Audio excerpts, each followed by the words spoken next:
శివ గారు ఇప్పుడు నార్మల్ నేనే ఉన్నాను ఫర్ ఎగ్జాంపుల్. అవును. కెమికల్ ఫర్టిలైజర్స్ వాడిన తర్వాత ఈ న్యాచురల్ దాంతో నాకు అంత ప్రొడక్టివిటీ ఉంటుందా?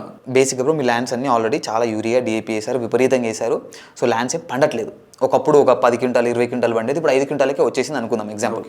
అలాంటి ల్యాండ్ ఏమవుతుందంటే స్లోగా చనిపోతుంది. సో దీనికి చెక్ పెట్టాలంటే చాలా సింపుల్. ఫస్ట్ డబుల్ గోర్ మెథడ్ అంటారు బ్రో. నవధాన్యాల్లో 9 ధాన్యాలు వస్తాయి, దీంట్లో 21 రకాల ధాన్యాలు వస్తాయి. మీకు యూట్యూబ్లో కొట్టినా వచ్చేస్తుంది ఈ మెథడ్.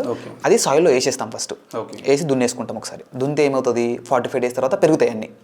రైట్, పెరిగిన తర్వాత మన దగ్గర ఆవు ఉంటే ఆవులు తీసుకెళ్ళి మేపియాలి. ఓకే. బేసిక్గా ఎలా ఉంటుందంటే ఇప్పుడు మీరు వరి తీసుకోండి, వరి పైన గింజలు ఉంటాయి, మధ్యలో గడ్డి ఉంటుంది, కింద వేర్లు ఉంటాయి. మధ్యలో ఉన్న గడ్డి పశువులకి ఆవులకు కావచ్చు, పైన ఉన్న గింజలు మనకి, కింద ఉన్న వేర్లు భూమికి. తర్వాత రూట్ వెటర్ కొట్టేసారు మంచిగా పొలాన్ని మొత్తం. రూట్ వెటర్ కొట్టేస్తే రెడీ. ఇంకా సింపుల్గా సాయిల్ టెస్ట్ రూపాయి ఖర్చు లేకుండా ఎట్లా వేసుకోవాలో చెప్తాను. అదే అడుగుదాం అనుకుంటున్నాను. నార్మల్ సాయిల్ టెస్ట్ అంటే ఈ రోజు ఎన్పీకే రేషియో ఎంత ఉంది, సాయిల్ హెల్త్ ఎలా ఉంది తెలుసుకోవాలి అంటే చాలా కాస్ట్లీ మెథడ్స్ ఉన్నాయి.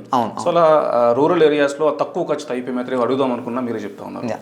సో సింపుల్గా బ్రో, దేశీ ఆవును తీసుకెళ్ళి మన పొలంలో కట్టేస్తే పేడేస్తుంది. పొద్దున కట్టేసినాం అనుకున్నాం, ఎప్పుడో పేడేసింది. మనం సాయంత్రానికి వెళ్ళి చూస్తే దాని కింద పొరలు రంధ్రాలు ఉంటాయి. ఓకే, పైనుంచి హోల్స్ అని వస్తాయి. దాని మీనింగ్ ఏంటి అంటే మన సాయిల్లో మైక్రోబ్స్ ఇంకా ఉన్నాయి. హ్యాపీగా మనం వ్యవసాయం చేసుకోవచ్చు.